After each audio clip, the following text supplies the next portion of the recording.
Now, as we get to today's teaching, we're going through a sermon series on this passage over the next couple of weeks that we're calling, that is often called the Great Commission. And we're doing so to root ourselves into the mission of our church. And so last week, we took a look at the background for this command that is given.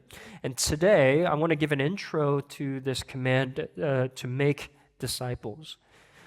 Now, the first couple of words, go and make disciples, and I thought about it this past week. I don't think there's ever been a statement that has been so central as the animating force of the Christian movement. You see church after church considering this to be the core mandate, the thing that moves and animates and drives them to do everything that they do. And I think there's a reason for that.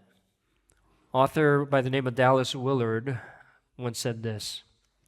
He said, the greatest issue facing the world today, with all its heartbreaking needs, is whether those who by profession or culture are identified as Christians will become disciples, students, apprentices, practitioners of Jesus Christ, steadily learning from Him how to live the life of the kingdom of the heavens into every corner of human existence. Oh, that's an astounding claim. With all of the heartbreaking needs that we see in our world today, he's making the claim, as the Bible would as well, that the greatest pressing need for the world is for the Christians to become disciples. Here's the reason why. The Bible tells us that God is looking to bring heaven and all of its truth and its goodness and beauty on earth.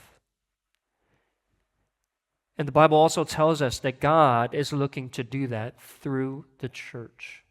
We'll have a lot more to say about that next week. And the church being the church is entirely dependent upon the church making disciples. Right? That's how astounding the claim is, and that's how great the implications are in the command that is given here. But here's the thing, with all of its grandiose implications and claims, I think those couple of words there, go and make disciples, is probably a phrase that is rife with uncertainty. Here's what I mean. If you're a Christian, and if you were to hear the command, you need to go and make disciples, I imagine there are a couple of reactions that you're going to have. These are certainly the reaction that I had over the years. One is probably confusion. You might say, I don't even know what this means. Like, what do you mean go and make disciples? Like, I grew up in the church. I heard countless of times these pastors and these different sources that talk about go and make disciples, and each of them seemingly had different assumptions about what that meant and what that required. So I don't even know what those words mean. Or others of you hearing it may feel a tinge of guilt.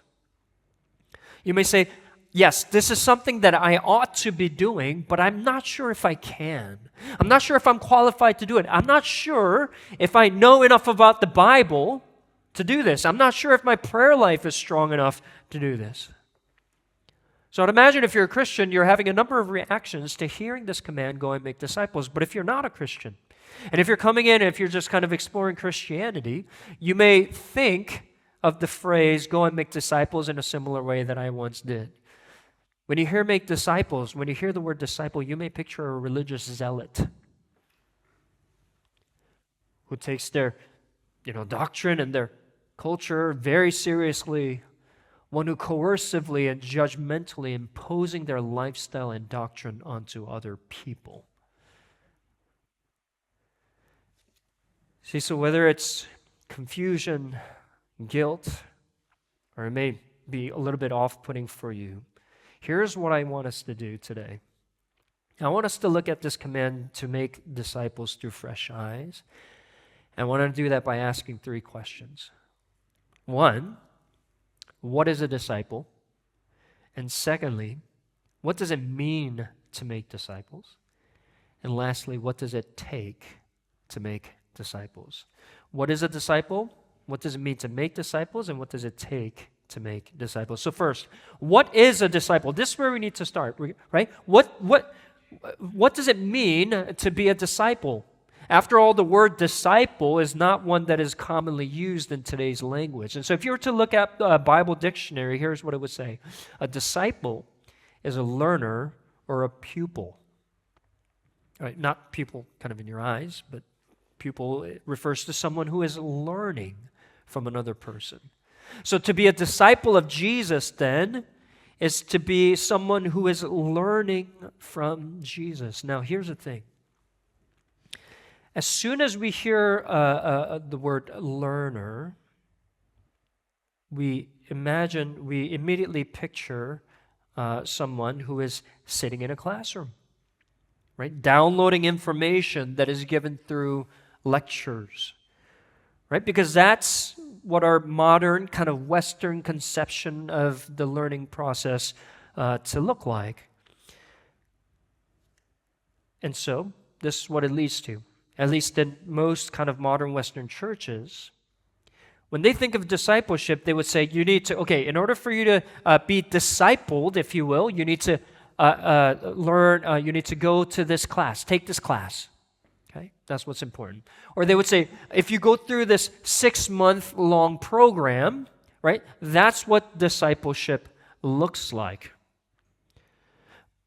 But this is not how learning happened in Jesus' day. In Jesus' day, a learner was someone who found a teacher. They lived with that teacher. They traveled with the teacher. They observed how the teacher handled difficulties and imitated their way of life. That's what a learner was in Jesus' day. So the goal of learning in that day was not just information transfer. See, a learner or a disciple strove to be replicates of their teachers. Strove to be replicates of their teachers. It's kind of like today how a master craftsman would have an apprentice or a pupil. And the idea is not for the apprentice and the pupil just to download information from their mentor, but to really be a replicate of their mentor. But this was a case with an entire lifestyle back in Jesus' day. Here's what I mean. Learning was not just about information. You're not just learning information, but you were learning the person, the teacher's way of thinking, their character, their way of life, even their heart. That was the goal of learning. And so to be a disciple of Jesus then is to have Jesus as your teacher. And the goal is not just to learn information from Jesus, but to follow Jesus until he is replicated in you. That's what it means to learn from Jesus. Now, that is a challenge to our modern sensibilities, right? Because we live in a world of instant reactions and easy learning. Right? We have a world of information at our fingertips. Right? So we live in a world where learning becomes easy, or at least that's what is promised us. We have Duolingo, artificial intelligence. We have master classes galore, and all of them promise expertise without effort. Have you heard of the phrase gamification of learning? Right? That's popular nowadays. What they say is just play this game. Or you can watch these series of videos, and then you will become an expert. And we made it easy for you, and it's enticing for us. But here's the problem. Many folks would say this is a kind of culture that is producing what one playwright called pancake people. Spread wide, but thin. Or another writer by the name of Nicholas Carr, he wrote an article all the way back in 2008, almost 20 years ago. but somehow feels even more poignant today than it did back then. In the article, he talks about how he used to learn by immersing himself in books. He says, now, all you need is the internet. And here's what Carr says. He says, once I was a scuba diver in the sea of words. Now I zip along the surface like a guy on a jet ski. Friends, this is why we need to learn what being a disciple actually means. See, if there is a God, if there is a personal God that wants a personal relationship with you and wants to impart to you his character, his nature, his priorities, his very heart, and he wants to impart himself to you, and through that, if he wants to change the world, the kind of jet ski learning that you and I are used to will fail to produce world-shaking disciples. See, to be a disciple of Jesus is a long journey. It's slow. It's inefficient. It requires a lot of ebbs and flows, ups and downs. It requires a lot of wrestling. It requires a lot of questioning. But what the Bible and billions of Christians all over the world, and what I'm here to tell you is that it is worth it. Because what you are receiving at the end of the day is not just more information, but the person of Jesus himself. See, that's what it means to be a disciple. It's to follow Jesus, to learn not just from him, but to learn him until Jesus himself is replicated in you. That's what it means to be a disciple. But secondly, what does it mean to make disciples then? Now, I want to tease out the implications of this. What does it mean to make disciples? Now, when we hear the word make, right, the English word make, we often think of the word produce, like we produce something, or we manufacture something, right? And this is how so many in the church have seen like what it means to make disciples. We hear that and we say, okay, we need to produce these people that are experts in being Christians. That's how we've heard it. And so what do? We've automatically taken on the modern Western assumptions about what this process would look like, and we would say this, okay, here's what discipleship, making disciples looks like. Okay, I am the expert here, okay? I know everything that there is to know about Christianity and what it means to be a Christian. And so let me go to you, the lesser, that doesn't know as much as I do, and let me tell you all about what it looks like to be an expert like me. Right? That's the unspoken assumption behind much of disciple making in the church today. But I'll tell you, that way of thinking over the years and decades have led to disastrous results, because here's what happened.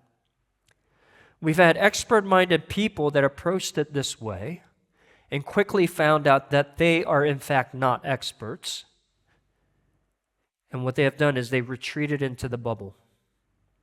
Instead of making disciples of all nations, we've created churches that are little bubbles of like-minded people with shared values, with shared lifestyles. Or on the other hand, you've had a group of people that are less self-aware and actually believe that they're experts, that would then go out into the world and browbeat others into submitting to a lifestyle or a doctrine that they think is right. And here's what happened. It created churches full of self-righteous hypocrites that don't practice what they preach, pretend they have all the answers when they do not, and have created the kind of churches that are ultimately a turn-off to the world around them. They're doing fine within their bubble. They pat themselves on the shoulder and say, we're doing well, and the world outside is wicked and evil. They would say things like the gospel is offensive. And they would stay in their bubble. Now, here's here's what I want you to see. The words make disciples is actually one word in the original language. And it means this, literally, to cause someone to become a learner. To cause someone to become a learner. Now, how do you cause someone to become a learner for somebody else? Like, what would cause somebody to want to learn from another person? Simple answer. If they found the teacher to be worth learning from. Okay? That means if you want somebody to become a learner of somebody else, that has nothing to do with your qualifications. It has everything to do with the teacher's qualifications, correct? Whether it's the content of their teaching, or their lifestyle, or their person needs to be so attractive and compelling as to make someone want to follow them. That's the whole point. Like, let's say, I'm not, you could probably tell. Let's say you're under the tutelage of a fitness coach, okay? And you really believe in the fitness coach. So what would it look like then for you to bring another student into the mix? Does it require you to be super fit? No. All that's required of you is for you to have the willingness to learn under this coach together with someone else. There is no prior training that is required. Like, you can do this if you're way advanced in your fitness and you can do like 1,000 push-ups, or even if you're a beginner and you can't do any, all that is required is a willingness to learn together. And friends, here's the reason why I'm really kind of pushing on this point. One of the things that I found in all my years of ministry is that some of the best disciple makers are new Christians or those exploring Christianity. You know why? Because they're not trying to be somebody that they're not. All they bring to the table is they just find Jesus to be fascinating and compelling. And they have all these questions and doubts. They're saying, I don't know the answer to all your questions. I just know that Jesus is compelling. And that's all they got. And they say, I want others to join me in figuring this out, getting to know who this Jesus is, to process with me. But tragically, on the other hand, I find, unfortunately, folks who've been a Christian for a long time to be terrible disciple makers. And let me give you a very practical reason why. I find that with a lot of people who have been Christians for a long time, when somebody comes to them with their struggle, I find most of them trying so hard to give answers. See, they're well-intentioned, right? They care for the other person, and they want that person to process their suffering rightly, and so they strive so hard to try and give right answers. So they would say, you know what, just trust in God. He is good. I can tell you He is, but He has been so good to me, giving answers.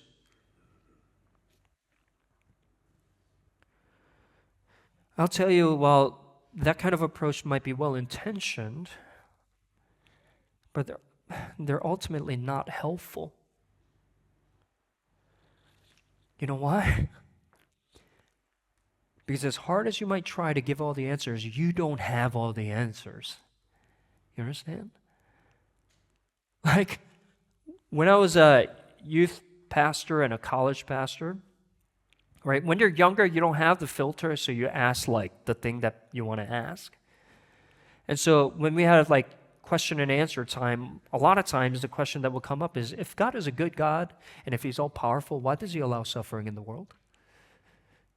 I'll say, I don't know. There is no answer. For such a basic, fundamental, experiential question that every single person has, the Bible does not give an answer. And that is the point. You don't have answers. But here's what I found. Those three words, I don't know, are some of the most useful words in discipleship. You know why? Because when my expertise ends, that's when there's room for Jesus to enter in. If I'm busy giving all the answers, and if I'm trying to inspire somebody with my goodwill and say, just trust God, you're getting in the way of what God is looking to do. You're not the one. Jesus isn't the one teaching at that moment. You are.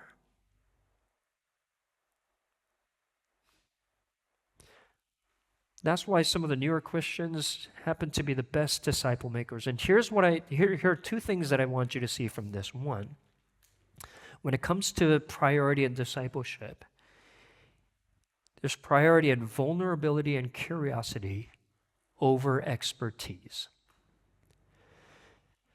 In fact, let me say this. The more your expertise and knowledge and so-called Christian maturity is highlighted, the less you're making someone a disciple of Jesus, the more you're looking to make them a disciple of you. See, friends, this is why we have so many celebrity pastors, at least in our country, that are so certain about their beliefs, that are so certain they have all the answers. They're making disciples out of themselves instead of Jesus. Now, let me press this home a little bit in a very practical way, okay? If you go through the Old Testament, now, if you've been following along with our Bible reading, with our schedule, you're reading through the book of Job, so maybe it's fresh on my mind. Job is a character in the Old Testament of the Bible that is suffering greatly with God's explicit permission. Okay, so there's like a huge conundrum. Right? Why does God allow suffering in the world? Now, in the account, you have three friends that come along that are looking to be comforters to Job. And they come in, and each of them give these eloquent, poetic, theologically sound answers. They would say things like, you can't question God, He is so great. You just need to trust Him. God is good. And trust me, things are going to go well with you if you just trust Him. Cast all your anxieties onto Him, for He cares for you. All these great answers. But if you were to read through the rest of the book, you'll find something absolutely comical because those words do nothing for Job. He's like, I know all the answers. Like, I don't need to hear them. And it's comical because they start out wanting to comfort Job. By the end of the day, they're full on having verbal arguments with one another. Have you? I've done that before. So foolish. But then God finally swoops in to the conversation and reveals Himself. And what does God do? He rebukes Job's three friends for being miserable comforters. See, they were terrible disciple makers. Why? I want you to hear me. The reason is because they gave Job right answers without giving him God.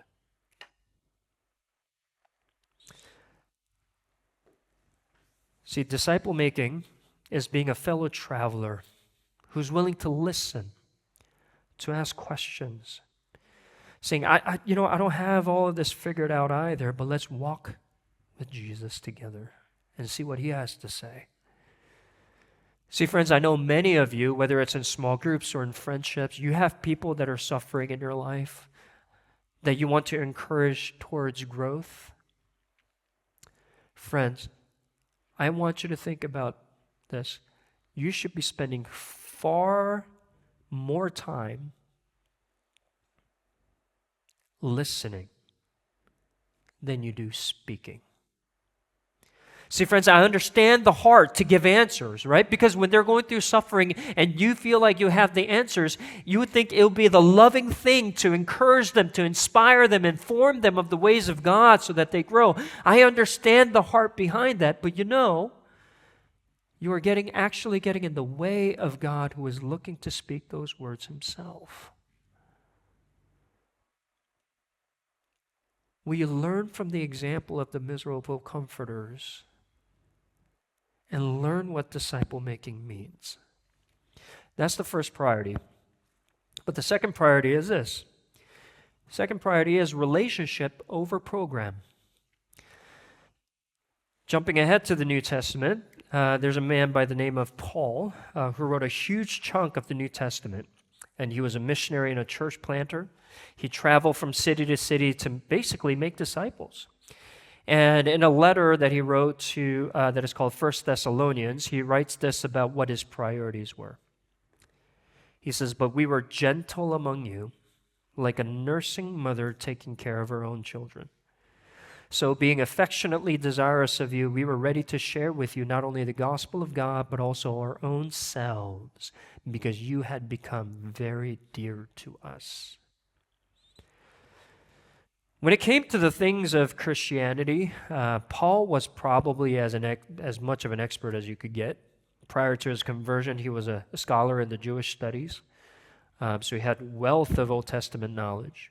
And when he was converted, right, he went away for 3 years to learn about this new movement that was called Christianity. I mean, he was as expert as it got. And I'll tell you, if I was in Paul's shoes, I would go around from city to city and do a lecture series. I would start a YouTube channel. I would debate folks on YouTube. And that's how I'll get my message across. I'm not knocking any YouTube Christian people. I don't know. But the point is, Paul didn't teach a lecture series and move on. Here's what Greg Ogden, author who wrote a ton about discipleship, says. Jesus' leadership development of his under-shepherds was not so much of a course or a curriculum as it was a shared life. What does it mean to make disciples? Sharing life with somebody, following Jesus together. That's all it takes. It does not take an expert. I can't say this enough. Being an expert, at least in your mind, will actually be a hindrance to you making disciples. It's to say, I don't have all the answers, but I'm willing to listen, and I'm willing to point you, as I hope you do with me, to Jesus. That's what it means to make disciples. And so the last point, what does it take then to make disciples? As we get to the kind of logical conclusion here in terms of what it's going to take from us. First, it's going to take confident humility. It takes somebody who is confidently humble to be able to make disciples. On the one hand, you need to be humble enough to let these questions and doubts linger. To know that you are not the answer giver. And friends, I'll tell you, that is very hard to do if you feel like you know and you feel like you could benefit somebody else. But here's the humility that it takes to know that you, number one, don't have all the answers. And number two, even if you feel like you have the answer, you may not be the person that can give the right answer in the right timing, in the right way, in the right to the right person.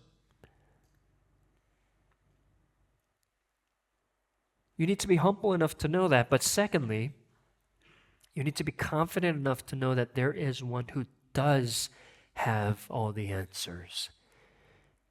And in due time, he will give them. Friends, I'll tell you, if I could just reflect a moment on this. For you to be developed, for you to grow in your ability to make disciples, you don't need to grow in expertise. But I will tell you, you do need to grow in maturity.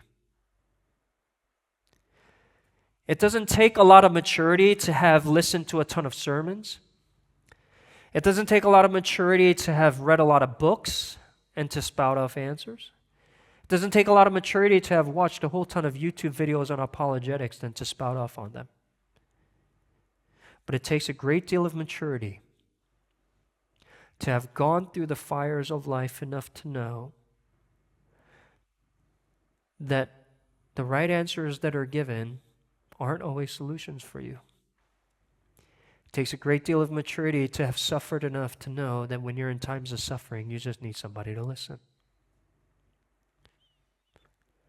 But it also takes a great deal of maturity to have gone through the fire and have experienced Jesus in the fire enough to know that there is God in your suffering.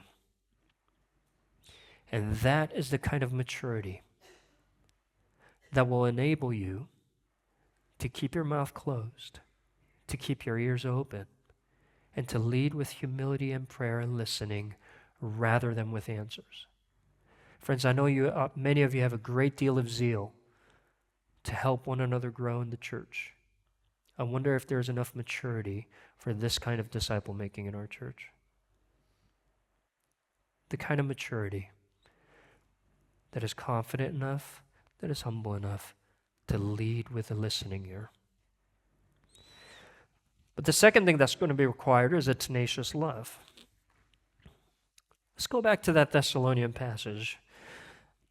Paul says things like, we were like a nursing mother taking care of her own children. He says things like being affectionately desirous of you. He says, we didn't just share the gospel of God with you, but we were willing to share our very own selves. Say things like, you have become very dear to us. Friends, I'll tell you, there is no disciple making without the kind of love that stays close through the thick and thin. Tenacious love is what is required. Why? Because at the end of the day, here's the goal, here's the North Star of all disciple making. The goal of disciple making is to point one another to Jesus, to present Jesus to the other person. And there is no way in which anybody can be presented Jesus to them without someone exhibiting the kind of tenacious love that Jesus had for us. And that is the only way to make disciples. And friends, this is a call that Jesus gave to his followers. This is a call that Jesus has given to our church. And this is a call that Jesus has given to you and me. And we do this because Jesus Christ has done it himself first. See, before he called you to follow him, he gave himself to you. There's a popular paraphrase of the Bible that is called the Message. Shines new light on familiar passages, and so I love reading through them time and time again. And here's how it articulates John chapter 1, verse 14. It says, the Word became flesh and blood and moved into the neighborhood. We saw the glory with our own eyes, the one-of-a-kind glory, like Father, like Son, generous inside and out, true from start to finish. I love the words where it says he moved into the neighborhood. Friends, what would compel God to take on flesh and blood to be finite human beings? What would compel God to move into the neighborhood? Why would you move into a neighborhood? Maybe you look at their school district. Maybe you look at their, amenities or whatever the case may be. What would compel the God of the universe to move into the neighborhood that is our world? The best neighborhood that we can find on this earth is as a cesspool to the God of heaven who had everything. Why? The only answer is that God desired to move close. Here's the heart of what I'm trying to convey to you through this text. Discipleship. All of the effort that we exert, the Bible reading that we're doing, the prayer, all of that, all of discipleship, exerting effort towards that is not, I want you to hear me when I say this, it's not about getting close to Jesus because he already drew near to you.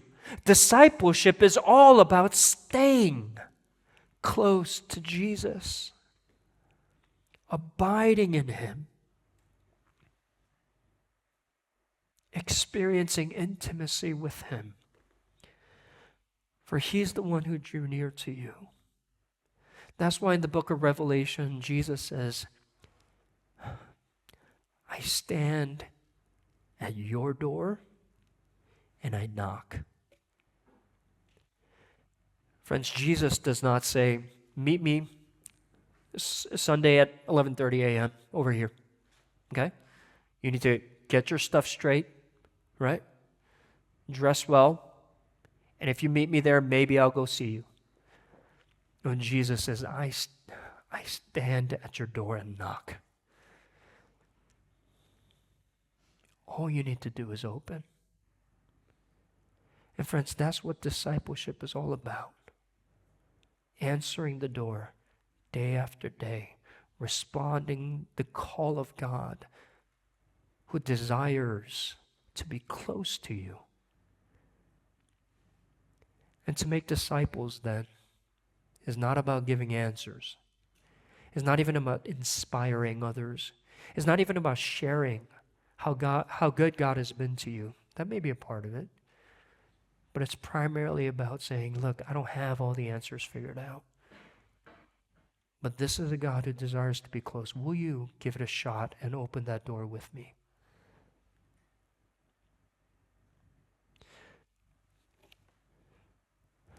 Friends, the wonder of it is this. As we look to do this, all it takes is just one person for us. But as we look to do this, here's the vision that God is laying out for us. As we look to do this with one person at a time, the cumulative effect of that is what God is looking to use to change the world. Families that are restored, workplaces that are restored, culture restored. This is how God is looking to shake the world through this command to make disciples. And it begins with you, opening the door, answering it when Jesus knocks at your door. Let's do that together. Let's pray.